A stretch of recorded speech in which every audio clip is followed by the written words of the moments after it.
वांग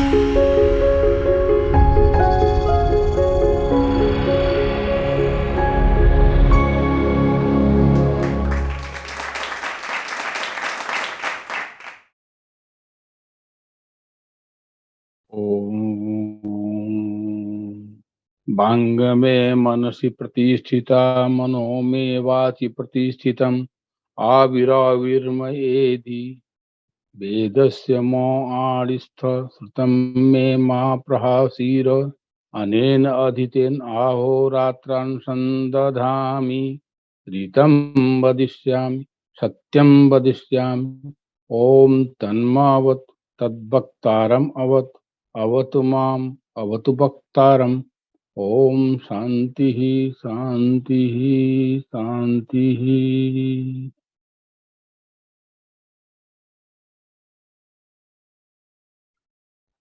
माननीय प्रोफेसर अमित दुबे जी, रंजय सिंह जी, विकास सिंह जी और आभासी पटल पर उपस्थित अन्य कोई सज्जन विद्वान हो,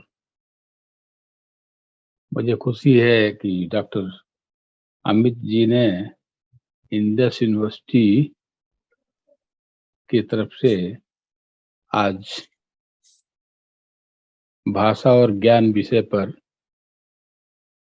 एक चर्चा का मौका मुझे दिया है, अवसर मुझे दिया है। आप सब जो उपस्थित हैं सब मेरे प्रिय विद्यार्थी भी रहे हैं और अब सहकर्मी भी हैं। आपके समक्ष भाषा और ज्ञान पर हो सकता है कि पहले भी कभी हमको सुने हों, पर आज यह मौका है कि मैं आप लोगों को कुछ उसमें अपनी बात बताऊं, भारतीय दर्शन के संदर्भ से और विशेषकर भर्तृहरि के संदर्भ से भी, जो मेरा उस पर अनुसंधान है उसके साथ लेकर।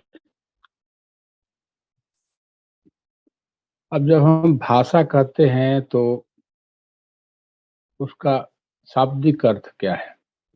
भाषा भास धातु से बना, जिसका अर्थ है भाषण, प्रकाश। प्रकाश जो प्रकाश करता है, अभिव्यक्ति करता है, जो प्रकट करता है। किसे प्रकट करता है, ये एक सवाल उठेगा। तो सामान्य अर्थ में हम लेते हैं कि अर्थ को प्रकट करता है। अब अर्थ का स्वरूप क्या है, बाह्य है कि आंतरिक है, ये सारे सवाल उठते हैं। तो इस समय में इस संबंध में मैं सबसे पहले यह शुरू करना चाहता हूँ कि भाषा का सवाल केवल भाषीय नहीं है। भाषीय जो विद्वान हैं, लिंग्विस्ट हैं, वो लोग भाषा का विश्लेषण किस किस तरह से प्रयोग में भाषा आती है, किस किस क्षेत्रों में, किन किन संदर्भों में, परिस्थितियों में भाषा का क्या क्या अर्थ होता है, ये सब लिंग्विस्टिक का अध्ययन क्षेत्र में आता है। अब जैसे मान लीजिए कि कोई शब्द है तो काशी में किस रूप किस अर्थ में प्रयोग होता है, कन्नौज में किस अर्थ में प्रयोग होता है और साउथ में किस अर्थ में प्रयोग, किस किस तरह से शब्दों का अर्थ बदलता है और बदलने की परिस्थितियां क्या होती है, इस सब का अध्ययन भाषा के विकास के संबंध में भाषा शास्त्री करते हैं। और अर्थ का निर्धारण भी जैसा कि विटgenstein करते हैं, उसके प्रयोग में ही निहित मानते हैं। पाश्चात्य दर्शन यह मानता है, खास करके जो लुडविग विटgenstein का लिंग्विस्टिक एनालिसिस है, जिसमें वो दावा करते हैं कि हमने भाषा को बहुत महत्व दिया है। पर वहां भी भाषा अपने आप में मृत है, डेड है। और भाषा का अर्थ तब होता है जब वो प्रयोग में आती है। use language is use, the meaning of language is its use। प्रयोग संदर्भ से हटकर भाषा का कोई अर्थ नहीं है, वो शून्य है, वो मृत है। पर जिसके लिए वेस्ट में इतनी वाहवाही विटगेन्स्टाइन की हुई, वो ये विषय था कि पहले लोग मानते थे कि भाषा जो है रेफर करती है। रेफर का मतलब कि मान लीजिए हम कहते हैं ये पेन, तो पेन शब्द पेन को रेफर करता है। इस तरह से अगर रेफरेंट उसका अनुभविक जगत में है, भाषा के अनुकूल संवादी अगर विषय है, तो वह भाषा अर्थपूर्ण है और यूजेबल है, उसकी मीनिंग है। पर आप देखते हैं कि इस तरह के भाषा की व्याख्या में जो नाउन्स हैं, प्रोनाउंस हैं या जो सब्सटेंटिव्स हैं, उन शब्दों के अर्थ की ही चर्चा होती है। पर हमारे व्यवहार में 90% से अधिक व्यवहार क्रिया को लेकर के होता है। क्रिया को कैसे हम अर्थपूर्ण माने, क्रिया का कैसे अर्थ करें। तो एजेयर इत्यादि ने जो व्यवस्था दी, उसमें क्रिया से संबंधित जो भी कथन है उनका सत्यापन नहीं हो सकता। बाह्य जगत में उनके अनुसार चीजें दिखाई नहीं जा सकती, इसलिए उनको अर्थहीन माना, मीनिंगलेस है। The meaning of A preposition is the mode of its verification. अगर किसी भाषा का सत्यापन अनुभव जगत से नहीं हो सकता तो वो अर्थहीन है। कमोबेश यही बात लेकर के पाश्चात्य दर्शन इसी अनुभववादी भूमिका पर चला। और बाद में तो वो विटगेन्स्टाइन, जिसे आप लोग दार्शनिक कहते हैं, वो भाषा शास्त्री थे, लिंग्विस्ट थे, और भाषा का किस किस अर्थ में कैसे कैसे प्रयोग होता है, इस रूप में उनको प्राथमिकता दिया। क्योंकि उनकी मान्यता थी कि इसके पहले जो भाषा का प्रयोग होता था उसमें बहुत पज्जिल, बहुत समस्याएं, संशय आदि उत्पन्न होते थे, अर्थ निर्धारण में कठिनाई होती थी, भाषा कंफ्यूज करती थी। उस कंफ्यूजन को, उस पजिल को दूर करने के लिए उन्होंने, क्यों वो कंफ्यूजन होता था, तो मानते थे कि मान लिया जाता था कि अर्थ से भाषा अलग है। पर जैसे पहले होता था रेफरेंस थियरी में कि भाषा अलग है और विचार अलग है, अर्थ विचार रूप है, चेतना है, अवेयरनेस है, तो वो अलग है, विचार अलग है और भाषा अलग है। और जब विचार को व्यक्त करना होता है तो हम भाषा को काम में लाते हैं। तो भाषा एक कैरियर की तरह है। किसका कैरियर है? तो विचारों का।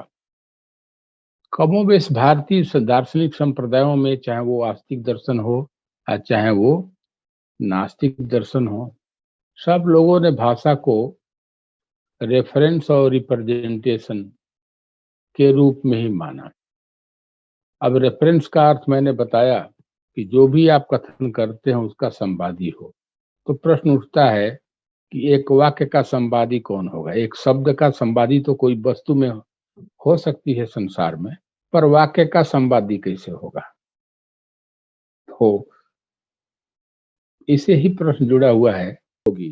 हाँ जी। राम घर जाता है, इसको कैसे आप दिखा सकते हैं अनुभव में? जाता है को, राम को दिखा सकते हैं, घर को दिखा सकते हैं, लेकिन राम घर जाता है को कैसे दिखाएंगे?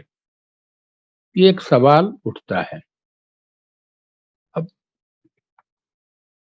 उसके बाद विटगेन्स्टाइन ने लिंग्विस्टिक्स में ये बताया कि एक संदर्भ में जब इस तरह से हम यूज करते हैं वाक्य के रूप में, तो एक संदर्भ को भाषा बताती है। लेकिन ये संदर्भ जो है स्वयं ही शब्द का अर्थ नहीं है, संदर्भ अर्थ नहीं हो सकता, मीनिंग नहीं हो सकता। एक सवाल उठाइए और उसके बाद पाश्चात्य भाषा विश्लेषण दर्शन में वो आगे गति नहीं हुई और वहीं रुका रहा। पिछले 10 वर्षों से या और भी अधिक समय से कोई नई थियरी भाषा दर्शन के बारे में नहीं आई। लेकिन और भी समस्याएं उत्पन्न हुई। जैसे एक उदाहरण से देते हैं, गंगायाम घोषा का उदाहरण देते हैं। गंगा में घर।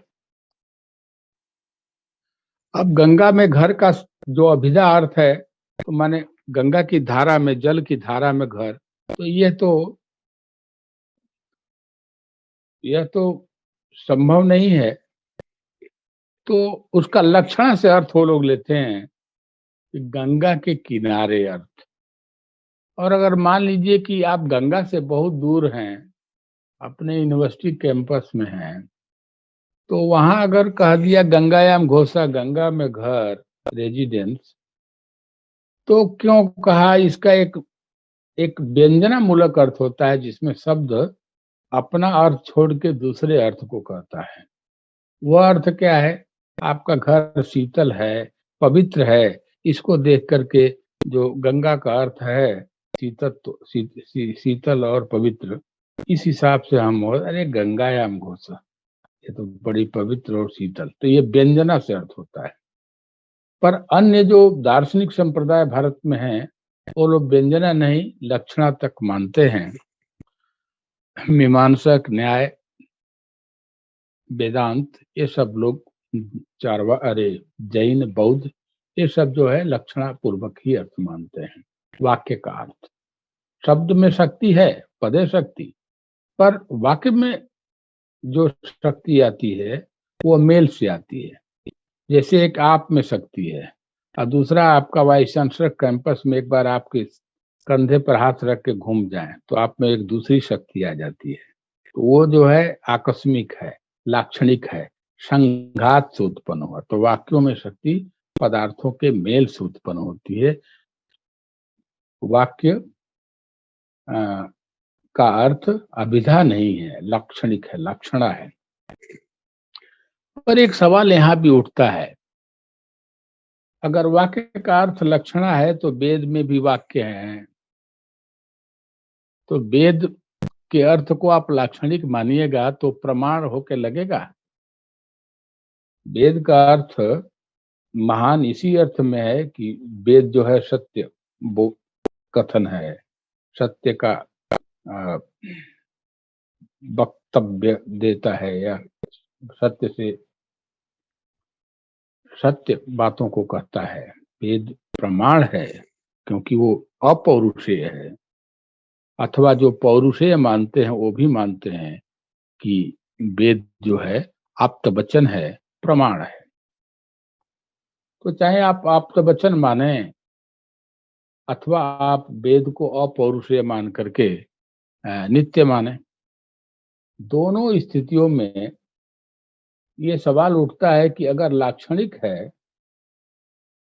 तो आप्त पुरुष का तो महत्व नहीं रहा। आप्त पुरुष तो जो कहेगा वो अभिधा अर्थ कहेगा। जैसे बच्चों को माता पिता गधा देख करके ही गधा को संकेत करके गधा शब्द उच्चारण करते हैं, ऐसा नहीं है घोड़ा देख करके गधा कहते हैं। पर जैसे ही बच्चा थोड़ा बड़ा हो जाता है, एक दूसरे स्तर का संकेत वो करते हैं। अब बच्चा नहीं पढ़ता है तो कहते हैं गधा, पढ़ता नहीं है, गधा बच्चे को भी कहते हैं। और भी बहुत खाता है तो भी गधा कह देते हैं। किसी किसी अर्थ को लेकर के वो बहुत भार ढोने के अर्थ में भी वो गधा है, बहुत भार होता है। तो लेजी है, आलसी है बच्चा, गधा उठो। तो इस तरह से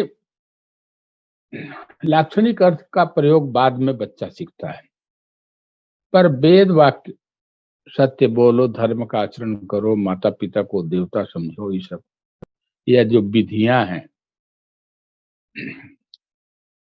उन वाक्यों को लाक्षणिक कैसे माना जाए? उनके लाक्षणिक नहीं माना जा सकता। कारण कि जब कोई विधि होती है या क्रिया को बताने वाले वाक्य होते हैं, वेद जो है क्रिया को बताने वाला वाक्य है। तो वेद में दो तरह के वाक्य हैं, एक तो अर्थवाद जो प्रशंसा वाक्य हैं या निंदा वाक्य हैं। किसी से नजदीक जुटाना है, किसी काम को करवाना है तो हम प्रशंसा करते हैं, या किसी काम से पीछे हटाना है आपको तो हम उसको निषेध करते हैं। तो ये निषेध और अर्थवाद है, प्रशंसा और निंदा दोनों का एक ही मूल्य है। किसी क्रिया में प्रवृत्त करना आपको, चाहे वो क्रिया हटाने की हो या आगे बढ़ाने की हो, प्रवृत्त करने की हो, लेकिन मूल अर्थ जो है वेद का क्रिया है, ऐसा मीमांसक भी मानते हैं, वैयाकरण भी मानते हैं, और जो लोग वेद को प्रमाण मानते हैं वो सभी मानते हैं। तो अभिधा मूलक अर्थ है उसका। अगर लाक्षणिक मान जाएंगे तो वेद का प्रमाण खंडित होगा, क्योंकि तब वेद का अर्थ लाक्षणिक होने लगेगा। इसीलिए शायद व्यक्ति विवेक में मीमांसकों ने भी, जैसे व्यक्ति विवेक में ये कहा कि भाई उसने लक्षणा को अनुमान के अंतर्गत ले लिया और अभिधा ही शब्दों का अर्थ माना। पर अगर हम ये माने कि नहीं, शब्द में शक्ति है, यह सिद्धांत लेकर के भाषा की सही व्याख्या नहीं हो सकती, क्योंकि कब कौन शक्ति काम कर रही है, कब अभिधा काम कर रही है, कब लक्षणा काम कर रही है, कब व्यंजना काम कर रही है, तीनों स्वतंत्र शक्तियां हैं, तीनों एक साथ काम नहीं कर सकती। तब तो भाषा से हमको ज्ञान होगा तो हमेशा संशय होगा, ये लाक्षणिक अर्थ है कि अभिधा अर्थ है कि व्यंजना अर्थ है। तो एक प्रॉब्लम आएगा अर्थ के निर्धारण में, और तब जब अर्थ निर्धारित नहीं होगा तो व्यवहार में भी भेद आएगा, लक्षणा व्यंजना अर्थों के भेद से। इसलिए जो भर्तृहरि हैं उन्होंने कहा कि शब्द सही शक्ति है, शब्द शक्ति है। शब्द को शब्द इसलिए कहते हैं कि वो शक्ति है। अगर शक्ति नहीं होता तो ये अर्थ को प्रकाशित नहीं करता, और सही माने में एकमात्र जो हमारे ज्ञान का प्रकाशक है वो शब्द है। पाश्चात्य दार्शनिक भी ये मानते हैं कि ज्ञान क्या है, इस पर मैं आऊंगा थोड़ी देर में, पर यहाँ संकेत करता हूँ कि ज्ञान को ये जो कंसिस्टेंट जो कथन होते हैं उनसे जो निगमित होता है वो ज्ञान है। तो कथनों से अतिरिक्त ज्ञान को वो लोग भी मानते हैं, लेकिन कथनों के आधार पर ज्ञान होता है, कथनों से निगमित ज्ञान होता है, इस तरह के। तो सारा का सारा ज्ञान उनका निगमित होगा, कहने के लिए शब्द से होगा। अब मैं इतनी बात को एक निष्कर्ष करता हूं, क्या आप किसी ज्ञान की कल्पना भी कर सकते हैं जिसमें भाषा न लगा हुआ हो? क्या आपके पास कोई ऐसा विचार संभव है जो बिना भाषा के हो? तो आपका सीधा उत्तर होगा नहीं, ऐसा कोई भी विचार नहीं है जो भाषा के बिना हो, जिसमें भाषा न लगी हो। यहाँ तक कि जब कहते हैं कि कोई चीज परे है मन बुद्धि वाणी से, अनिर्वचनीय है, तो ये परे और अनिर्वचनीय को भी आप शब्दों से ही कह रहे हैं कि अनिर्वचनीय है। अनिर्वचनीय है तो अनिर्वचनीय न कहिएगा, परे है तो परे न कहिएगा। तो शब्द से ही हम कहते हैं, शब्द से ही उसका अर्थ समझते हैं। अर्थ माने विचार। तो कोई भी विचार ऐसा नहीं है जो शब्द के बिना हो, अर्थात शब्द में शक्ति है। अगर हम कहें कि एक गिलास पानी लाइए तो आप पानी लाते हैं, तो हम दार्शनिक के रूप में हमारा सवाल है कि किस चीज ने प्रेरणा दिया आपको कि आपने गिलास का पानी लाया। ये दार्शनिक का सवाल है। तो आप पाएंगे कि विचार, और वो विचार भाषा से सन्नद्ध होने से डिटर्मिनेट है, निश्चयात्मक है, इसीलिए लाने का काम का प्रेरक बना। तो ये दो बात हुई। एक बात हुई कि भाई भाषा जो है शक्ति है या भाषा में शक्ति या शक्तियां हैं। बहुत सारे जो दार्शनिक आज तक चर्चा में आपने सुना है, सभी यही मानते हैं भाषा में शक्ति है। कंटेक्सुअल मीनिंग वेस्टर्न लोग कहते हैं, referential meaning, representative meaning, contextual meaning, ये सब क्या है? ये मानते हैं कि ये सब भाषा में शक्ति है, इसीलिए भाषा प्रयोग के अनुसार ही अर्थ देती है, मीनिंग इज यूज। पर भाषा स्वयं शक्ति है, यह सिद्धांत न मानने पर विचार अलग होगा और भाषा अलग हो गई, तब भाषा के विश्लेषण से विचार का विश्लेषण नहीं हुआ, क्योंकि भाषा तो विचार से अलग है और आपके हाथ में विश्लेषण के लिए, विचार के लिए भाषा ही है। तो यह तब संभव होगा जब भाषा ही शक्ति है, अर्थ का प्रकाशन स्वयं से करती है, बिना किसी चीज पर निर्भर हुए, बाह्य वस्तु पर या बुद्धि पर या किसी भी लिंक पर। स्वयं भाषा शक्ति है और भाषा विविध रूपों को धारण कर सकती है, विविध रूपों में विद्यमान हो सकती है, विभिन्न क्षमताओं में विद्यमान हो सकती है, क्योंकि यह शक्ति है। जैसे बिजली है, तो बिजली शक्ति है, इसलिए वो बल्ब भी जला सकती है, उस रूप में भी फैन को भी चला सकती है, इस कंप्यूटर को भी चला सकती है, क्योंकि वो शक्ति है, अनेक रूपों को ले सकती है। इस तरह से भर्तृहरि ने भाषा को स्वयं शक्ति माना।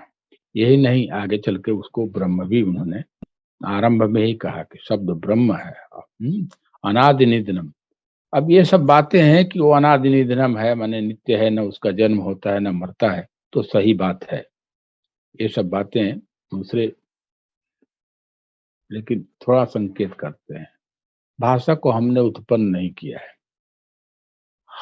1 2 3 4 के क्रम में हम लोगों को गिनना सिखाया जाता है। वो गिनती हम लोगों ने माता पिता और अध्यापकों से सीखा, उन लोगों ने अपने अध्यापकों से।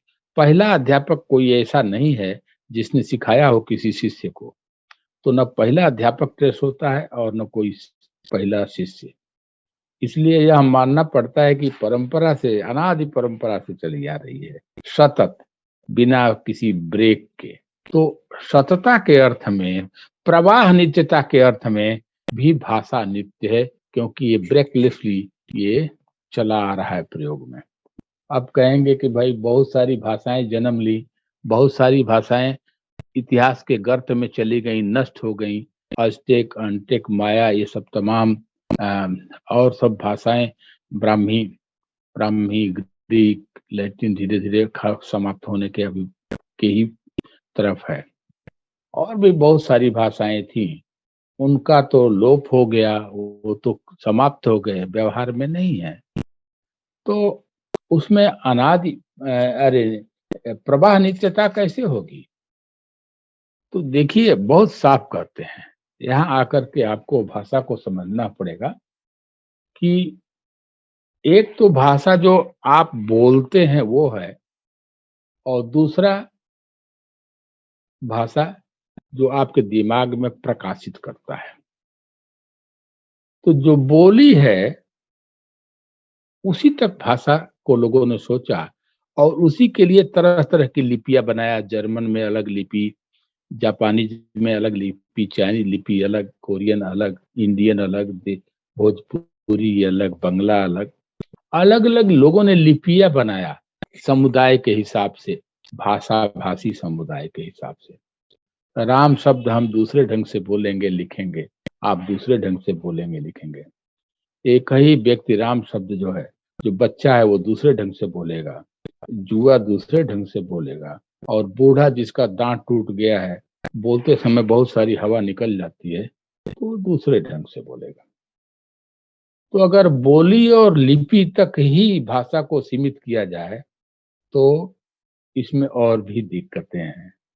एक साथ जो है शब्द बनेगा ही नहीं, वाक्य की तो कल्पना भी मत कीजिए, क्योंकि जब भी आप बोलेंगे, मान लीजिए हम बोलते हैं घर, तो घ बोले तो र अस्तित्व में नहीं था, और र बोले तो घ का लोप हो गया।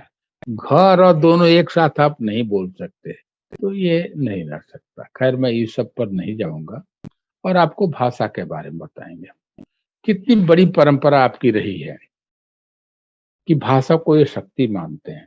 भर्तृहरि ने 12वीं कारिका में एक श्रुति वाक्य कोट किया है, यह त्रीणि ज्योतिंसि त्रयः प्रकाशा स्वरूप पररूप अवद्योतका तद्यथा योऽयं जात वेदा यश्च पुरुषेष्वान्तरः प्रकाशो यश्च प्रकाशा अप्रकाशयो प्रकाशाः शब्दाख्या प्रकाशस्त्रैतत् सर्वम् उपनिबद्धम यावद अस्थास्नु चरिष्णु च।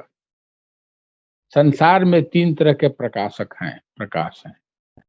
एक तो अग्नि का जात वेदा, सूर्य का प्रकाश, चंद्र का प्रकाश, तारे और दीपक का प्रकाश, ये दूसरे को प्रकाशित करते हैं किंतु स्वयं प्रकाशित नहीं, दूसरे को प्रकाशित करते हैं, विषयों को देखने योग्य बनाते हैं आपको। किंतु दूसरा है प्रकाश, जब ये सारे सूर्य आदि अस्त हो जाते हैं, घोर अंधेरा रहता है, तो ये आत्मा किसके प्रकाश से प्रकाशित होता है? तो कहता है स्वात्म प्रकाश, अपने आत्मा के प्रकाश से प्रकाशित होता है, माने चेतना के प्रकाश से प्रकाशित होता है। और कुछ चीजें ऐसी हैं या सभी चीजें ऐसी हैं, आप बताइए कि प्रकाश और अंधकार, प्रकाश और अप्रकाश, दोनों को कौन प्रकाशित कर सकता है? सूर्य या अपनी चेतना? नहीं, शब्द से ही प्रकाशित होगा प्रकाश भी, शब्द से ही प्रकाशित होगा अप्रकाश भी। तो जितने भी विषय हैं, चाहे वो प्रकाश के विषय हो, प्रकाश हो, और चाहे अंधकार हो, सबका प्रकाशक शब्द को माना गया है, इसलिए कि शब्द सबका प्रकाशक है। इसको भाषा कहते हैं क्योंकि ये चेतना का प्रकाशन है। ये इसको इसी अर्थ में स्फोट कहते हैं कि ये प्रकाश है। यह प्रकाश किस तरह का है? तो आप देखेंगे भारतीय दर्शनों में यह माना गया है कि भाषा बोलने से कान के थ्रू होकर, कान के द्वारा होकर के विचार प्रकाशित होता है। तो इंस्ट्रूमेंट है भाषा, जिससे विचार ज्ञान जो है उस विचार से होता है।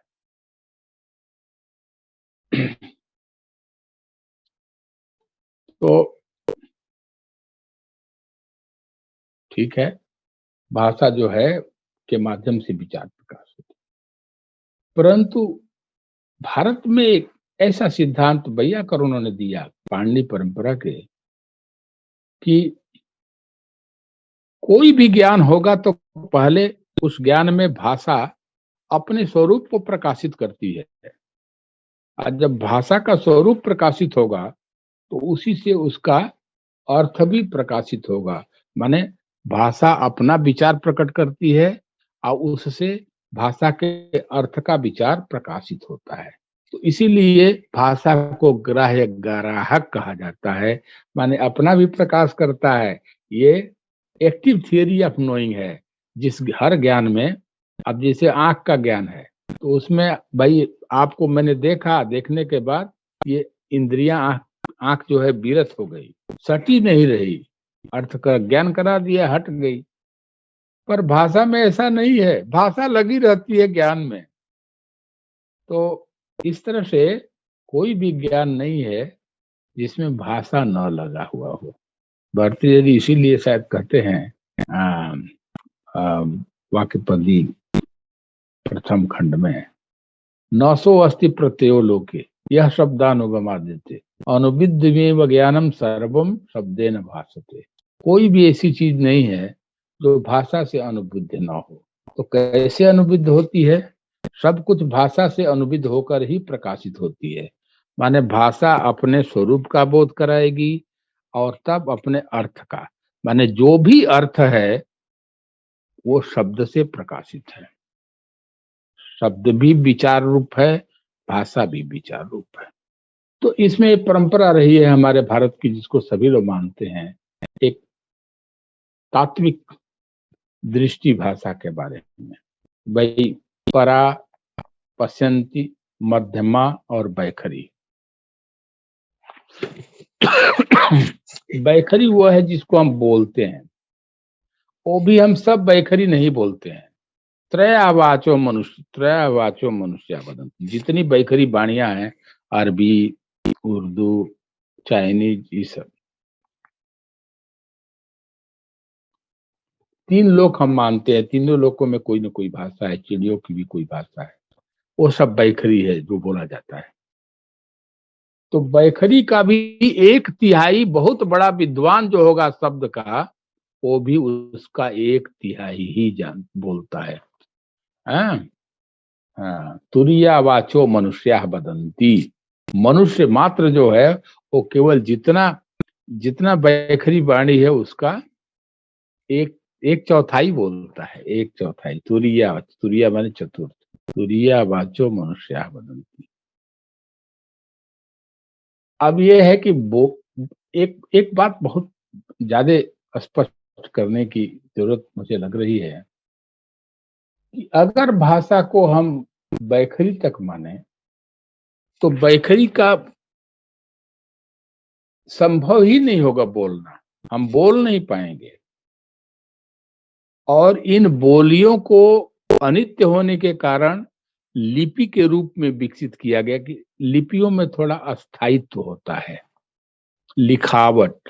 हालांकि एक चर्चा विदेश में चली, डेरिडा वगैरह ने लिखा ऑन राइटिंग, और उन लोगों ने ये कहा कि राइटिंग इज ओरिजिनल, और ये भी कहा कि ओरल इज डेड। जो बोलने वाली परंपरा है, बोलियां हैं, वो मर गई हैं। राइटिंग जो है वो है वो वही जो है वो मूल है। अगर आप भारतीय परंपरा में देखें तो बोलियों को थोड़ा सा अस्थायित्व देने के लिए ही लिपियां आई। आप जानते हैं कि जब लोग लिपि की, आज भी जब जो लोग लिपि नहीं जानते हैं वो लोग कोई कोई चिन्ह बना लेते हैं। जैसे मेरी माँ जो है पढ़ी लिखी नहीं थी, किसी तारीख को परीक्षा होती थी तो एक गांठ बना लेती थी और उस दिन बताती कि आज तुम्हारी परीक्षा है। तो गांठ ही उसको लिपि के रूप में, माने हमारी बात को अस्थायित्व देने के लिए वो एक गांठ बना लेती थी। और गांठ तब खोलती थी जब वो काम हो जाता था। तो इस तरह से लिपियां तो बाद में आई, मूल जो है वो बैखरी वाणी है जिसे हम बोलते हैं। लेकिन लिपि और ध्वनि, इन दोनों को हम अलग नाम देते हैं कि ये लिपि है, ध्वनि है। भाषा में इसका प्रयोग करते हैं, लेकिन न लिपि ध्वनि है और न ध्वनि भाषा है। दोनों ही भाषा हैं। इसके अतिरिक्त जो प्रतीक हैं, चिन्ह हैं, ये सब भी भाषा में आते हैं। लिपि ये सब बैखरी के अंतर्गत आते हैं। लेकिन ये संभव नहीं होंगे जब तक इनका विचार रूप में अस्तित्व न माना जाए। तो विचार की भी सत्ता होती है, और दार्शनिकों के लिए, उनके विमर्श के लिए, उनके रिफ्लेक्शन के लिए विचार को ही सत्ता मान के करना पड़ेगा। क्योंकि आपके चिंतन का जो विषय है वो विचार है। जो चिंतन का विषय है उसे अगर आप विचार नहीं मानेंगे तो चिंतन संभव ही नहीं होगा। उसी तरह बोली के बारे में, जब बोलने की इच्छा होती है, कब? जब आपके दिमाग में कोई विचार प्रकाशित होता है तब बोलने की इच्छा होती है। और जब इच्छा होती है तो जठराग्नि से वायु ऊपर उठती है और मूर्धा से टकरा करके ओंठ, तालू, कंठ, दांत, जिह्वा, इन सबको हिलाते हुए कंपन बाहर जाता है। पाणिनि शिक्षा में 6वें और 7वें श्लोक में कहा गया है। और जो कंपन जाता है कान में विवृत होता है। अब विवृत होने के बाद कान जो है एक ट्रांसफार्मर है जो उसको शब्द ध्वनि के रूप में बदलता है, और उस शब्द ध्वनि से आपका जो मध्यमा माने विचार रूप शब्द है वो प्रकाशित होता है। अगर कान सही नहीं है, आदमी बहरा है, तो विवृत करने की क्षमता कान में नहीं है, तो वो ध्वनि के रूप में ट्रांसफार्म नहीं हो पाता है। दीवाल में कान नहीं है तो उसको नहीं सुनाई देगा, क्योंकि ध्वनि शब्द के रूप में ट्रांसफार्म नहीं कर पा रहा है। तो ये जो कान है वो ट्रांसफार्मर के रूप में काम करता है। तो जो कंपन हम बोलते हैं उस कंपन को ट्रांसफार्म करता है तो शब्द ध्वनि है। और जब हम उससे विचार रूप प्रकाशित होता है शब्द, विचार मध्यमा शब्द जिसको स्फोट कहते हैं, तो उससे अर्थ होता है। तो जो बोलियां हैं, लिपियां हैं, उनसे अर्थ नहीं होता है। जब ये विचार रूप पर आरूढ़ होती हैं, विचार रूप में प्रकाशित होती हैं, तब पहले भाषा का प्रकाश होगा और उससे उसके अर्थ का प्रकाश होगा। बिना भाषा सुने ही अर्थ का प्रकाश नहीं माना जा सकता। और अर्थ करने वाली केवल भाषा होती है। अब रह गई बात विकास जी, टाइम कितना दिए हैं? सर, आप विषय के लिए जितना उपयुक्त समझे, बहुत क्योंकि विषय तो हालांकि बहुत विस्तृत है, लेकिन आप अच्छा, जैसा उचित समझे। आधा घंटा और लेंगे हैं? जी है समय? हाँ सर।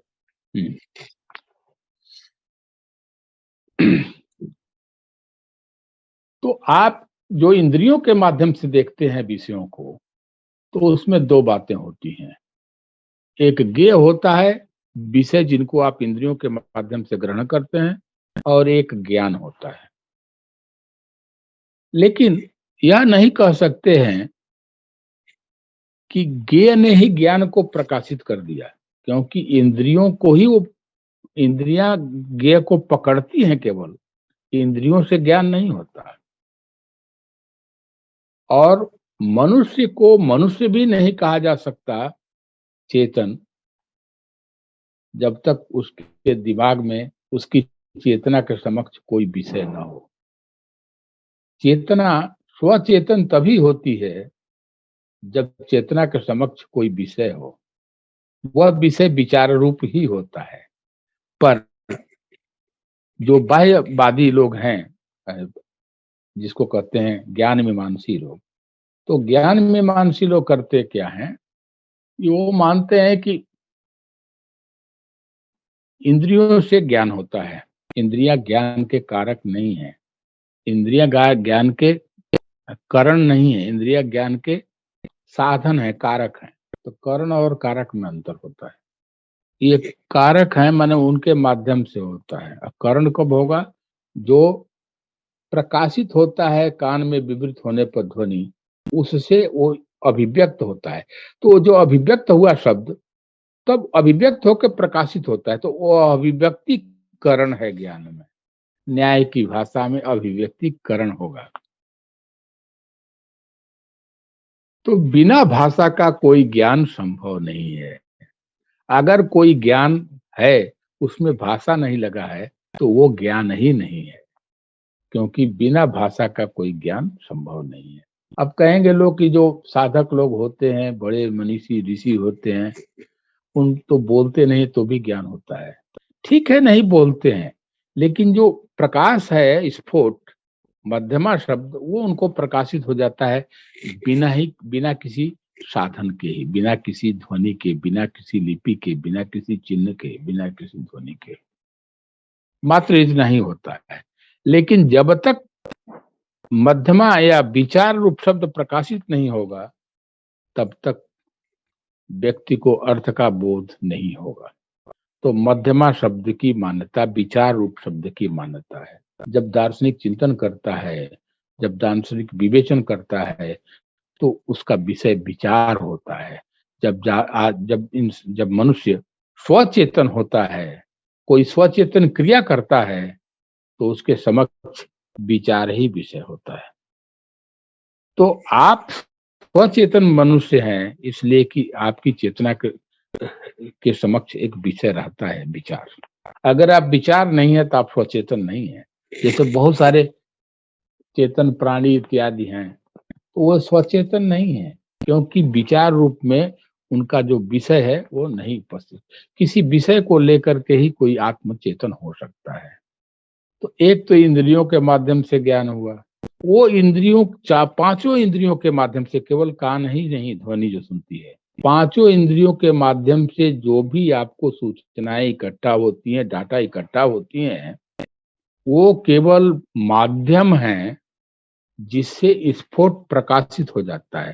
केवल सुनने से ही नहीं प्रकाशित होता है, सूंघने से भी वो स्फोट माने विचार रूप शब्द प्रकाशित होता है, बोलने से भी, देखने से भी, चीजों को देखने से भी जब स्फोट प्रकाशित होता है, शब्द विचार रूप प्रकाशित होता है, तो उसी से विचार रूप उसका अर्थ होता है। इसीलिए व्याकरण परंपरा में, दार्शनिक परंपरा में जो शब्द है और जो अर्थ है, दोनों इंटेलिजिबल बीइंग हैं, बोध के विषय हैं। तो एक तो बाह्य विषय को ज्ञेय कहा गया जो इंद्रियों के माध्यम से इपिस्टेमोलॉजी चलती है उसमें, और दूसरा विचार रूप विषय को ही बोध का विषय माना गया, जिसका अध्ययन बोध मूलक चिंतन करते हैं। तो दो तरह के चिंतन हुआ, एक तो ज्ञान मीमांसी चिंतन जो ऑलरेडी आप बहुत कुछ जानते हैं, जिसमें प्रत्यक्ष और उस पर आधारित अनुमान इत्यादि 6 प्रमाण या और भी अधिक प्रमाण माने जाते हैं। और दूसरा बोध, वो मानता है कि इन 6 प्रमाणों से जो प्राप्त ज्ञान है वो जो बोध हुआ उसी को सिद्ध असिद्ध करने के लिए दिया जाता है, लेकिन जो बोध है उसकी उपेक्षा नहीं की जा सकती। अगर बोध नहीं है तो किसकी सिद्धि असिद्धि के लिए प्रयास करेंगे आप? हैं? चाहे वो वस्तु बाहर में खोजेंगे, नहीं खोजेंगे, पहले बोध होगा। उस बोध को बाह्य चीजों की उपलब्धि अनुपलब्धि के आधार पर ये वैध है, यह अवैध है, यह सत्य है, यह असत्य है, इसका निर्धारण होता है। तो जितनी लॉजिकल रीजनिंग है, आर्टिफिशियल स्किल है, ये तभी संभव होता है जब इनका आधारभूत बोध पहले से हो। उसी आधारभूत बोध को हम तर्क प्रमाण तमाम लॉजिकल स्किल से सिद्ध असिद्ध करते हैं, विश्लेषण करते हैं, अनुवाद करते हैं। पर आधारभूत तो होना चाहिए। आधारभूत शब्द जब तक नहीं होगा, ज्ञान रूप शब्द जब तक नहीं होगा, ज्ञान रूप अर्थ नहीं होगा, तब तक कोई दार्शनिक क्रिया या कोई ज्ञान नहीं होगा। अब यहाँ पर देखिए, जो वैज्ञानिक लोग ये मानते हैं कि सारा का सारा ज्ञान वैज्ञानिक है और दार्शनिकों के लिए कोई काम नहीं है, क्योंकि कोई भी ज्ञान हमें तभी होगा जब अनुभव, प्रयोग, दर्शन, इसके आधार पर हम उसको सिद्ध कर सकें। और हमारे दर्शन माने विज्ञान के पास ही ये क्षमता है कि वो वो परीक्षण, प्रयोग, अनुभव और एक्सपेरिमेंट, इन सब चीजों के माध्यम से ज्ञान को की व्याख्या कर सकता है, उसको प्रमाणित कर सकता है कि ये ज्ञान है। इसलिए दर्शन शास्त्र की कोई आवश्यकता नहीं है। पर जब हम ये देखते हैं कि सारी की सारी विचार परंपरा से जुड़ा हुआ है ज्ञान, ज्ञान केवल देखना सुनना ये सब तक सीमित नहीं है, तब हमें सोचना पड़ता है कि उस विचार का स्वरूप क्या है। क्या यह ज्ञान रूप है या ज्ञान रूप नहीं है? उस विचार को प्रकाशित करने वाला जो शब्द है, क्या वो ध्वनियों तक सीमित है या विचार रूप भी है? दर्शन में अगर शब्द को बोध रूप न माना जाए, स्फोट न माना जाए, ज्ञान रूप न माना जाए, तो ना विश्लेषण संभव होगा, ना अनुवाद संभव होगा, स्वयं बैखरी माने बोलियां भी संभव नहीं होगी, क्योंकि बोलियों की तब विवक्षा नहीं होगी, और फिर जठराग्नि से वायु नहीं चलेगी, कंपन मुंह से नहीं निकलेगा, कान में विवृत नहीं होगा, और तब स्फोट भी प्रकाशित नहीं होगा, माने कोई बोध नहीं हो सकता, क्योंकि सब ज्ञान शब्द मूलक होता है। अब विषयों के बारे में हमने 2 तरह का विषय बताया, एक बाह्य विषय और एक विचार, और विचार रूप विषय के वजह से ही आप चेतन हैं। बाह्य विषय तो ये वर्ल्ड ऑफ डूइंग, कार्य करने की जो दुनिया है, एक चिंतन और ज्ञान की दुनिया है। तो कार्य करने की दुनिया में ये लोटा या ये गिलास उतना ही सत्य है आपके लिए, दार्शनिक के लिए भी, जितना, क्योंकि लाने का काम गिलास का, गिलास में पानी का, जैसे अबोध बालक और मूर्ख आदमी करता है, वैसे विद्वान से भी मांगेगा तो वो भी एक गिलास पानी ही देगा। उसमें अंतर नहीं है। लेकिन ये वर्ल्ड ऑफ डूइंग से संबंधित है। ये सारे गेय पदार्थ जितने भी है, पेड़, पक्षी, वृक्ष, पानी, हवा, ये सब ये बाह्य विषय हैं। यहीं तक विज्ञान का निरीक्षण परीक्षण चल सकता है। परंतु उनका ज्ञान जो है वो दार्शनिकों, भाई निरीक्षण परीक्षण पूर्वक सारा ज्ञान होता है, इसका जो विचार हमारे दिमाग में आया उसके बारे में उन लोगों की गति नहीं है। उसका निरीक्षण परीक्षण नहीं कर, वो तो प्रकाश है। उस प्रकाश का केवल भाषा के माध्यम से ही विश्लेषण और स्पष्टीकरण किया जा सकता है। अगर आपको प्रकाशित नहीं हुआ, विचार नहीं हुआ, तो उस पर कोई भी चिंतन संभव नहीं है। स्वयं बोलना, ज्ञान, ये सब भी संभव नहीं होगा। इसलिए शब्द को शक्ति और उस शक्ति से प्रकाशित विचार रूप शब्द तथा उससे उसके अर्थ की स्वीकृति देनी पड़ती है। कोई भी अर्थ नहीं है जो बिना शब्द के हो। तो दो तरह के सिद्धांत चले। एक तो कोई अर्थ मान लिया कि कोई ब्रह्म है या कोई मेटाफिजिकल एंटिटी है, अब हमको उसको व्याख्या करनी है, विवरण देना है, उसका डाटा देना है। तो आप अर्थ मान के भाषा खोजते हैं, उसके बताने के लिए कौन सी भाषा प्रयोग करेंगे। आप कहेंगे कि भाई सुकरात बहुत ज्ञानी थे, उन्होंने जो भाषा प्रयोग किया है वो जो जिस अर्थ के लिए किया वो अर्थ तो हमारे पकड़ में ही नहीं है, चाहे हम जो भाषा प्रयोग करें। उसी तरह विटगेन्स्टाइन तो बड़ा माइंड थे, वो जिस अर्थ में उस शब्द का प्रयोग किए हैं वो अर्थ तो हमारी पकड़ के चीज में, क्योंकि हम अपने शब्दों से उसको पकड़ने की कोशिश करते हैं। तो अगर भाषा से अर्थ को पृथक माना जाएगा तो रहस्यवाद में उसका पर्यवसान होगा। आपका अनुवाद, आपका विश्लेषण अपेक्षा अर्थ के लिया जाएगा जिसको आप जानते नहीं है। भाषा से ही प्रकट करते हैं अर्थ को, लेकिन आप कहेंगे कि वो भाषा से अलग है तो वो परे हो गया। तो एक ऐसे परे को भाषा से चिंतन मनन करना, उसको जानने का जो क्लेम है, इसमें स्वयं वह जो विषय है, स्वयं उस विषय का ज्ञान है, वो खंडित हो जाता है। इसीलिए जो परे की तत्व मीमांसा है, ट्रांसेंडेंटल, बियॉन्ड की तत्व मीमांसा है, इंद्रिय अगोचर की तत्व मीमांसा है, उसमें तो शब्द लगेगा नहीं। शब्द से अगोचर है, इंद्रियां भी नहीं पकड़ पाती हैं। बहुत ज्यादा समय नहीं है और पेशेंस भी शायद लोग को न हो, बहुत सारी चीजें बतानी थी। एक तो गेय पदार्थ हुआ जिसके बारे में हमने कहा कि ट्रांसेंडेंटल है। अब ये कहते हैं कि पेन, तो पेन हमारे सामने है, पर यह हमारे ज्ञान से ट्रांस अलग है, विचार रूप हमारे ज्ञान से वो अलग है, इसलिए ये ट्रांसेंडेंटल है। तो चाहे वो मेटाफिजिक्स ट्रांसेंडेंटल की हो या चाहे एम्पिरिकल की हो, ये वस्तु तो घुस के दिमाग में ज्ञान कराएगा नहीं। जब भी ज्ञान होगा इस वस्तु का विचार ही होगा, तो वस्तु तो डिकम्पोज हो जाती है ज्ञान की प्रक्रिया में। तो यह जो ज्ञेय का विचार है, एपिस्टेमोलॉजी के लिए महत्वपूर्ण हो सकती है बच्चों को सिखाने के लिए। हाँ, ज्ञान मीमांसा कैसे ज्ञान की प्रक्रिया होती है, पर ज्ञान का विश्लेषण ये नहीं कर पाती।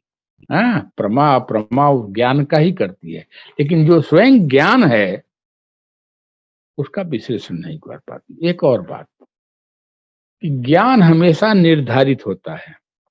बौद्धों और न्यायिकों ने आपने देखा होगा कि वो लोग मानते हैं कि इनडिटर्मिनेट नॉलेज पहले होता है, वही जो है डिटर्मिनेट नॉलेज होता है। पर अगर भाषा से डिटर्मिनेट ज्ञान की तरह, इनडिटर्मिनेट ज्ञान की तरह डिटर्मिनेट ज्ञान भी भाषा से रहित हो, तो दोनों ही इनडिटर्मिनेट की ही स्थिति में बने। आप कह सकते हैं ज्ञान हुआ ही नहीं, क्योंकि निर्धारक क्या है विचार का, ज्ञान का निर्धारक जो है वो भाषा है।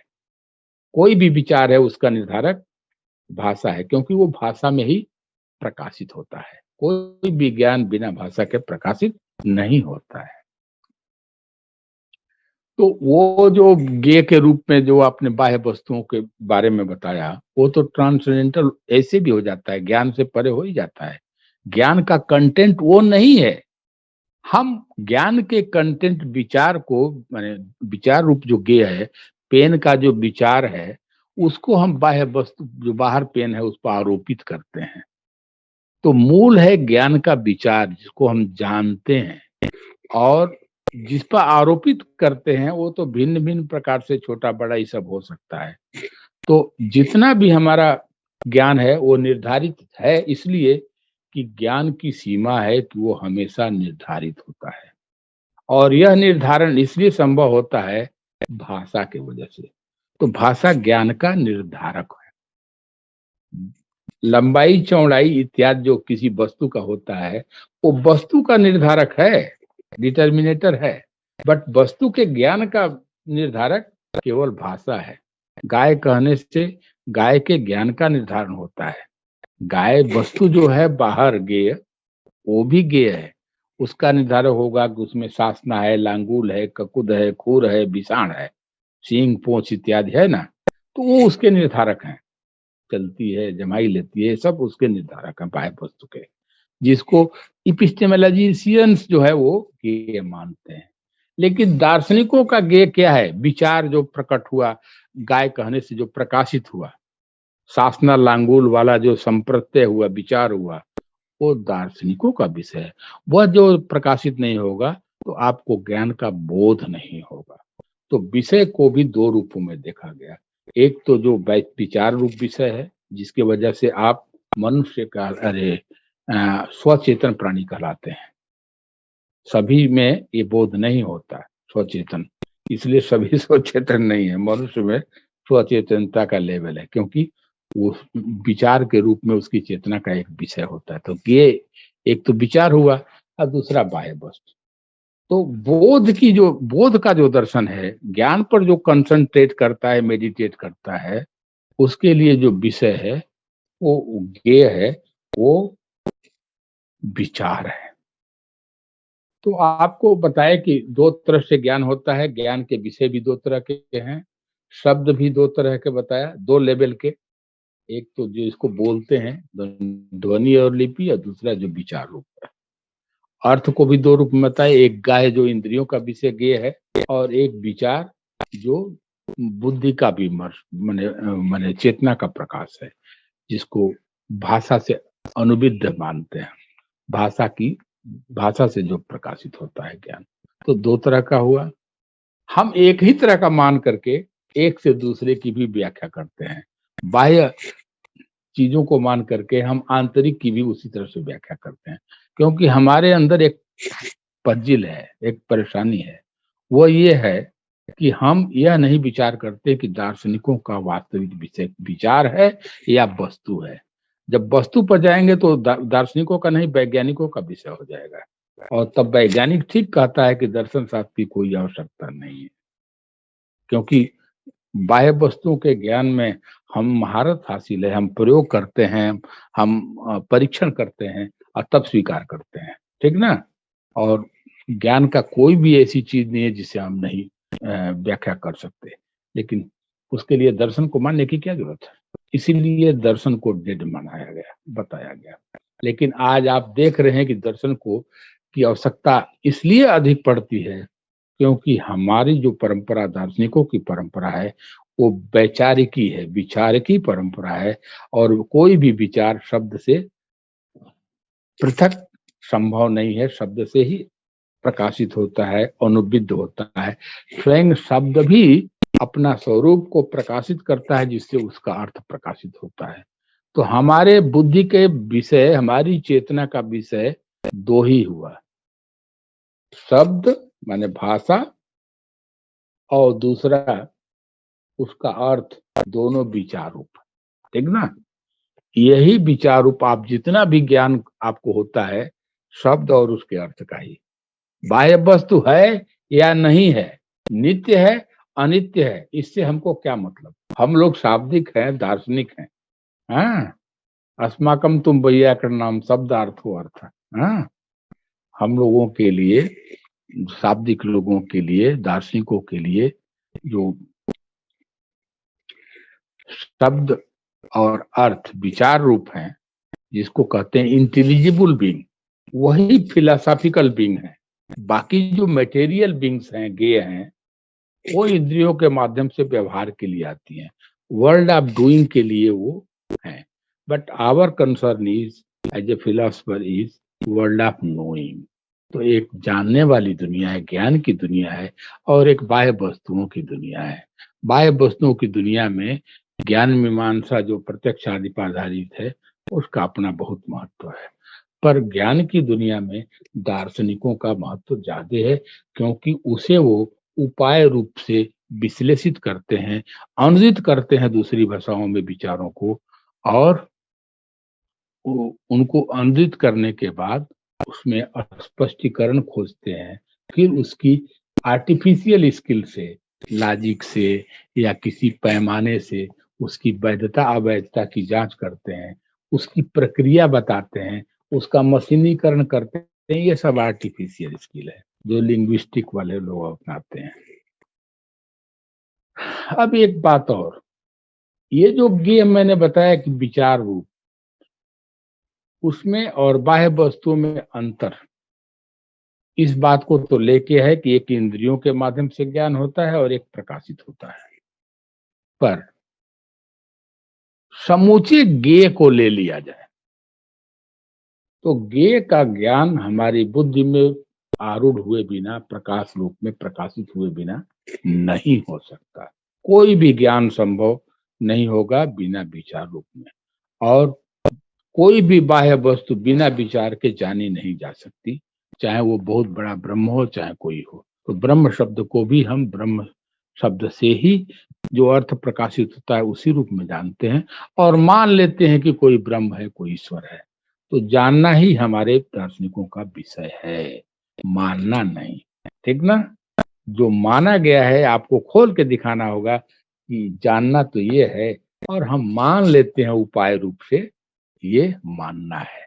ये बाह्य जो विषय हैं, ज्ञेय हैं, इंद्रियों के माध्यम से जानने के लिए, मन और ध्यान के माध्यम से जानने के लिए, और ये बोध माने दार्शनिक प्रक्रिया से जानने के लिए, ये बोध की प्रक्रिया से जानने के लिए है।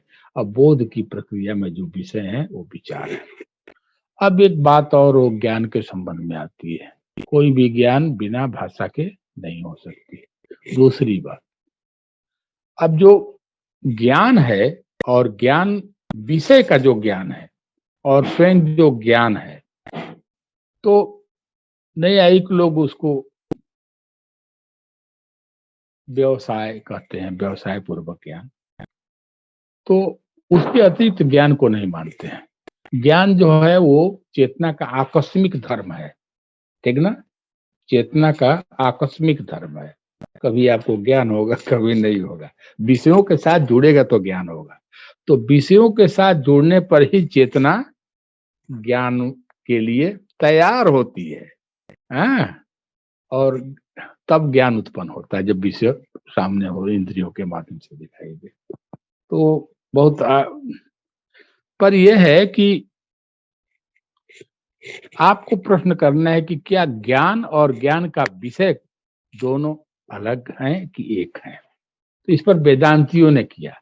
वेदांतियों ने किया कि भाई जो ब्रह्म है वो ज्ञान है, प्रज्ञानम ब्रह्म, विज्ञानम आनंदम ब्रह्म। विज्ञान है, पर ज्ञान है, ज्ञान है। ब्रह्म क्या है? ज्ञान है।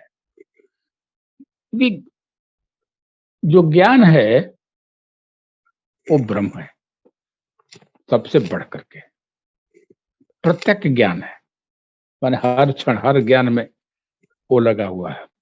प्रतिबोध विदितम, प्रतिबोध विदितम, हर बोध में उसका, उस बोध का ज्ञान भी होता है। जैसे कहते हैं कि ये घड़ा है, हम घड़े को जानते हैं, तो घड़े घड़े को जान घड़ा का ज्ञान और हम घड़े को जानते हैं, ये दोनों ज्ञान दो तरह का है। हाँ?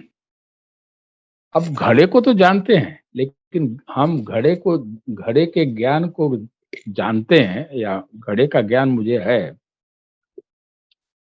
तो इसमें अंतर कैसे करेंगे? अब देखिए भाषा दर्शन के आधार पर अंतर कैसे करेंगे? क्योंकि आप तो मानते हैं कि सारा का सारा ज्ञान भाषा से अनुविध होता है। तो जो विषय है वो शब्द और अर्थ है, और अर्थ जो है या तो विशेष होगा या सामान्य होगा, जाति रूप होगा या व्यक्ति रूप होगा। यही 2 चीज़ आप जान सकते हैं। तो जिसमें कुछ लोग मानते हैं कि जाति का ही हमको बोध होता है, और विशेष पर हम उसको आरोपित करके विशेष को भी जानते हैं। विशेष माने जो बाहर में वस्तुएँ हैं, जिसका एक नाम है, ज्ञेय है, अविधेय है, हैं? वो विशेष। तो एक बहुत सूक्ष्म बात है, अगर आप जो ज्ञेय है कि मैं घड़े को जानता हूँ, घड़ा, ये घड़ा को मैंने देखा, जान लिया। ले तो एक ये जो विषय का ज्ञान है, ज्ञेय का ज्ञान है, और जो जाना उसमें लगा हुआ है, प्रतिबोध विदितम, हर क्षण उसके साथ लगा हुआ है। वो जो बोध है, वो तो बार-बार घड़े को जानता हूँ, मोबाइल को जानता हूँ, किताब को जानता हूँ, सभी बोध में है कि नहीं है? हर बोध में मैं आपको जानता हूँ, विकास जी को जानता हूँ, हाँ? मैं ये जानता हूँ, तो उन सारे बोधों में वो बोध लगा रहता है। तो एक तो विषयों का बोध और एक विषयों के बोध का बोध, 2 लेवल का बोध हुआ। तो जो विषयों के बोध का जो बोध है, वो ज्ञान है, और जो विषयों का बोध है, वो विषयों का ज्ञान है।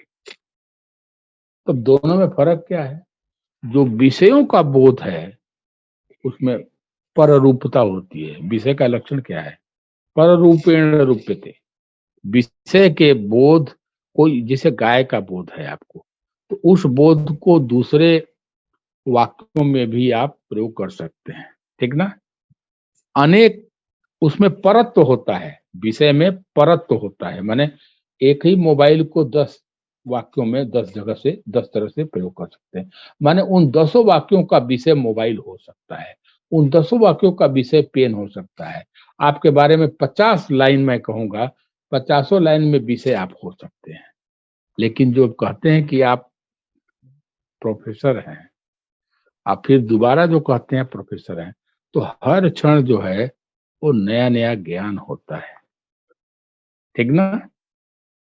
क्यों होता है? क्योंकि ज्ञान की विशेषता है कि वो विषय को जानता है, लेकिन केवल वर्तमान में जानता है, तत्क्षण। हर ज्ञान तत्क्षण होता है। कोई भी ज्ञान अगर भूत का भी है, भविष्य का भी है, वो अभी वर्तमान में ही होगा। अगर स्मृति ज्ञान है, तो वह स्मृति भी वर्तमान में मस्तिष्क में बुद्धि में प्रकाशित होगा, तभी हम उसको जानेंगे, न तो स्मृतियां भी नहीं होंगी। तो हर ज्ञान वर्तमान में प्रकाशित होता है, और हर ज्ञान भाषा में प्रकाशित होता है। ज्ञान का एक यह भी लक्षण है कि उसमें परत्व तो नहीं होता, वो दूसरे ज्ञान का विषय नहीं होगा। अगर हम कहें कि प्रोफेसर अमित को मैं जानता हूँ, और फिर कहें कि प्रोफेसर अमित जो है को मैं जानता हूँ, तो जो पहले जाना वो दूसरे ज्ञान का विषय नहीं है, क्योंकि उसमें क्षण काल लगा हुआ है। एक पहले काल में हुआ, एक दूसरे काल में हुआ। अब दोनों में समानता है तो कहते हैं एक ही अर्थ है, बाह्य समानता है, एक ही अर्थ है। तो अब देखिए दोनों 2 ज्ञान हुआ, विषय एक ही अलग-अलग हुआ है। तो विषय वही विषय दूसरे ज्ञान का भी विषय हो सकता है। माने वही अमित जी 100 बार, 1000 बार, 1000 कॉन्टेक्स्ट में भी कहे जाएँगे, तो ज्ञान तो हर क्षण अलग-अलग होगा। लेकिन जो ज्ञान का विषय अमित जी हैं, वो हर एक में वो विषय बन सकते हैं, दूसरे में भी विषय बन सकते हैं, तीसरे में भी विषय बन सकते हैं, अन्य प्रकारक वाक्यों में भी वो विषय बन सकते हैं। तो ज्ञेय जो विचार, ज्ञेय विचार रूप जो ज्ञेय है, या और भी ज्ञेय मान लीजिए बाह्य वस्तु भी ज्ञेय है, तो उसका लक्षण है कि ज्ञेय में वह क्षमता होती है, शक्ति होती है कि दूसरे ज्ञान को भी, ज्ञान में भी वो विषय हो सकता है। उसका विषय वो उसका स्वरूप ही है कि वो दूसरे ज्ञान में दूसरे ढंग से विषय हो सकता है, तीसरे ढंग से, लेकिन वो दूसरे ज्ञान का विषय हो सकता है। लेकिन ज्ञान जो तत्क्षण होता है उस विषय का ज्ञान, उसमें कोई विषय की कल्पना नहीं कर सकते हैं। उसमें आकार नहीं होता है। ज्ञान के विषय में आकार होता है, हाँ, आकृति होगी, फॉर्म होगा, हाँ। जैसे गाय कहते हैं तो गाय के विचार में उसका पूंछ, सींग, फूल इत्यादि, ये सब आकार भी होगा। किताब कहते हैं तो एक आकार भी होगा, लेकिन जो उसका ज्ञान है उसमें कोई आकार प्रकार नहीं होती है। ज्ञान का विषय दूसरे क्षण भी दूसरे ज्ञान का भी विषय हो सकता है, लेकिन उस ज्ञान का वह ज्ञान दूसरे ज्ञान का विषय नहीं होता। वो तत्क्षण होता है और केवल एक बार होता है। ठीक ना? तो इस तरह से जो प्रतिबोध विदितम है, जो विषयों के ज्ञान को प्रकाशित करने वाला ज्ञान, जिसके मैं जानता हूं कि मैं घड़े को जानता हूं, यह जो बोध है वो तत्क्षण हुआ और बीत गया, लेकिन वो स्मृति में चला गया। लेकिन जो ये विषय है घड़ा, वो 1000, अरे वो घटो अस्ति घटो नास्ति, हाँ, अयम घटा है इदम घटा है, आता है ना। तो इस तरह घटाकाश मटाकाश, हाँ, हृदयाकाश कर्णकाश, अनेक इस तरह से आकाश शब्द या घट शब्द जो भी शब्द लीजिए, वो सब दूसरे ज्ञान का, दूसरे कथन का, दूसरे ज्ञान का भी विषय हो सकता है, लेकिन उनका जो बोध हुआ ज्ञान का, ज्ञान के विषय का जो ज्ञान है, उसमें कोई परत्व नहीं होता, वो दूसरे ज्ञान का विषय नहीं होता। ये एक फर्क है। तो इस विषय पर मैं और भी तो बहुत कुछ करना चाहता हूँ, लेकिन जितना टाइम लिया था, वो भाषा के बारे में मैंने कुछ बताया, ज्ञान के बारे में ही बता रहे थे। तो एक और भी बात होती है कि अगर ज्ञेय का धर्म अलग है और ज्ञान का धर्म अलग है, लेकिन अगर ज्ञेय का धर्म ही ज्ञान का धर्म मानेंगे तो इसको अज्ञान कहते हैं, भ्रम करते हैं। ठीक ना? ज्ञेय का अलग धर्म है, ज्ञान का अलग धर्म है। ज्ञेय के धर्म को ज्ञान के धर्म पर आरोपित करते हैं, ये अज्ञान के कारण। इसलिए हम ये मानते हैं कि जो घड़े का ज्ञान है यही मात्र ज्ञान है, घड़े के ज्ञान का ज्ञान इसको हम नहीं मानते हैं। ठीक ना?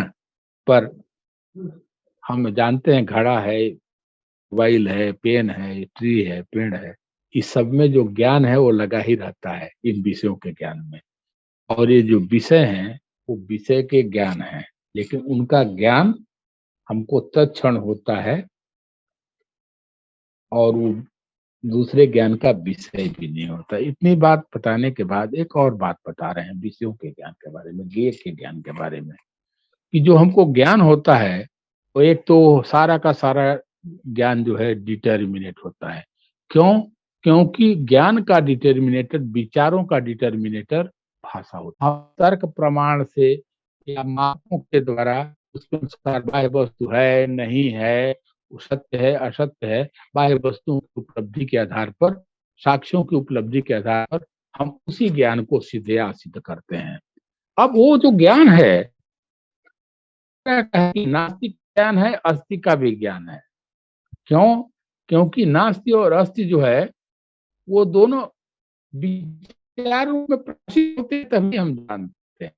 पाश्चात्य दार्शनिक है, वो कहते हैं पेड़ वृक्ष है, इट इज ट्री। ये एक असर्टिव वाक्य है, मूल वाक्य है। इट इज नॉट ट्री, उसी में नॉट जोड़ दिया। पर हम हमारे यहाँ परंपरा में ऐसी बात नहीं है। हम ये कहते हैं कि जब हम कहते हैं कि इट इज ट्री तो भी हमको एक विचार होता है, बोध होता है, ज्ञान होता है विषय का।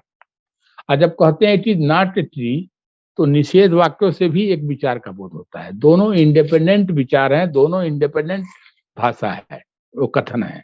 इस तरह से अगर आप देखें तो बहुत सारे आपके वाक्य दिन भर में निगेटिव होते हैं, तो क्या आप पॉजिटिव बनाकर तब उसको निगेटिव करते हैं, न लगा के, अ लगा के? नहीं ना। वो अलग अलग अपना व्यवहार करते हैं, अलग अलग ज्ञान उनसे होता है।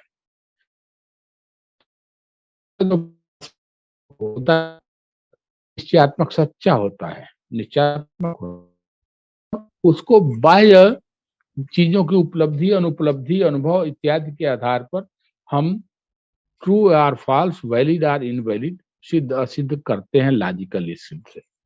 पर ये लॉजिकल स्किल की जो प्रक्रिया है, इससे उस ज्ञान पर कोई प्रभाव नहीं पड़ता। वो तो सच्चा ज्ञान है। तो चाहे भाव हो चाहे अभाव हो, दोनों रूपों में भावरूप ही विचार होगा। नास्ति का भावरूप ही विचार होगा और तभी हम नास्ति का भी बोध करेंगे। यह कहेंगे कि नास्ति कहने पर तो विचारे नहीं होता है, वृक्षो नास्ति कहने पर तो विचारे नहीं होता है, निषेध हो गया विचार का, तब तो कोई विचार आएगा ही नहीं, तो ज्ञान कैसे होगा। तो अस्ति कहिए, नास्ति कहिए, जो भी कहिए, अलीक कहिए, हर शब्दों से उसी तरह का बोध होता है जैसे अनुभव में जो भाव रूप आप जानते हैं उनका बोध होता है। तो भाव अभाव इन सब चीज का जो ज्ञान है वो सच्चा ज्ञान है। अब बाह्य वस्तुओं की उपलब्धि के आधार पर हम उसको इनवैलिड, अलीक, असत्य इत्यादि सिद्ध असिद्ध करते रहते हैं लॉजिकल, लेकिन मूल आधार रूप तो वो ज्ञान ही होता है। अब भाषा और ज्ञान के बारे में जो सबसे मुख्य पॉइंट है, अगर समय हो तो वो भी कहते हैं कंक्लूडिंग लाइन में। जी भाषा हमारी प्रॉपर्टी नहीं, it is not a private property. भाषा आपकी भी संपत्ति नहीं है, पब्लिक भी नहीं है।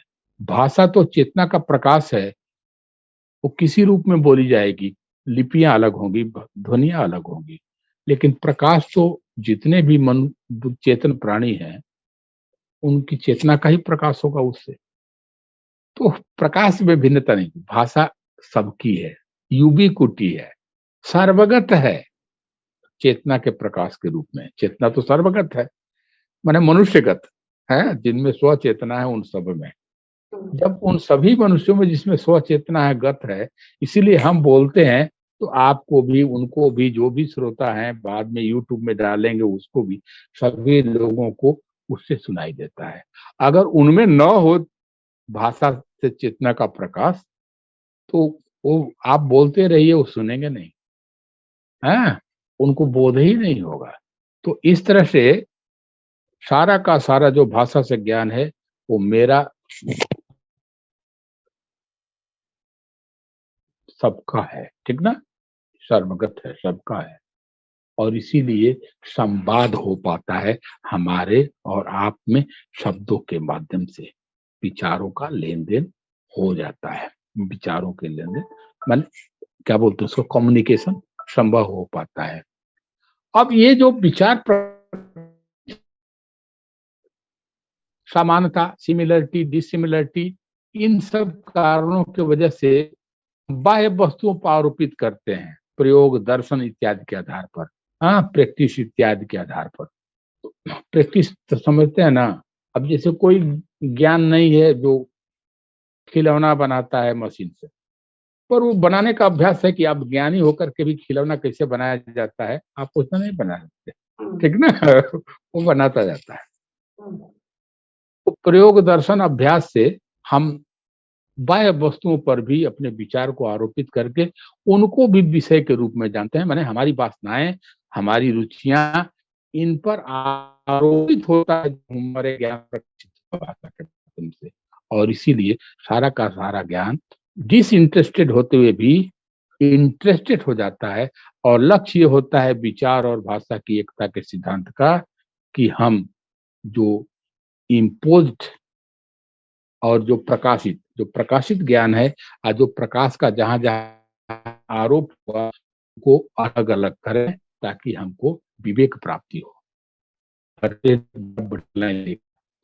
ज्ञा विवेकम लभते भिन्न ही आगम दर्शन ही शक्य मुने तुम स्वतर्कम अनुधावता। अपने विचार से चलने पर विचार का कोई उत्कर्ष नहीं होगा। आपकी जो प्रज्ञा है उसको विवेक तब होगा, विजडम तब होगा, जब जितना भी उस विषय पर बातें बड़े बड़े लोग कहे हैं, विद्वान लोग कहे हैं, उन सभी आगमों से आप आप भिज्ञ हो, माने आपको उनका बोध हो, तब एक तीसरा प्रकाश होगा आपके अंदर उनके जानने के बाद। वह जो तीसरा प्रकाश है वो ज्ञान, उसको विजडम। अपने विचार से दौड़ने पर तो सभी कहेगा कि मैं सबसे बड़ा ज्ञानी हूँ, सबसे बड़ा विचारक हूँ, पर वो केवल अपने ही विचार का बात कहेगा।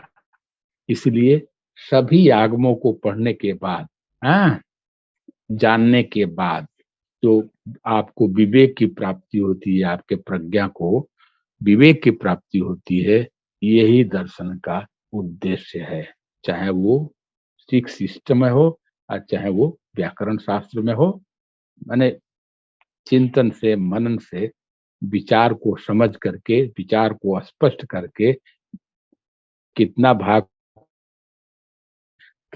आरोपित है इसको अलग अलग समझ के राग द्वेष द्वंद्वों से ज्ञान ही द्वंद्वों का, गलत ज्ञान द्वंद्वों का कारण है।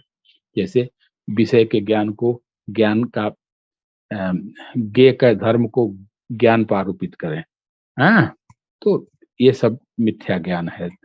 तो इन चीजों को अलग अलग करने का कि ये ज्ञेय का ज्ञान है और ये ज्ञान का स्वरूप है, तो अलग अलग करने से एक ऐसी स्थिति आती है जिसको हम विजडम कहते हैं, विवेक कहते हैं। तो intelligence can be sublimated to wisdom या विवेक by going through the system of language and knowledge. Thank you.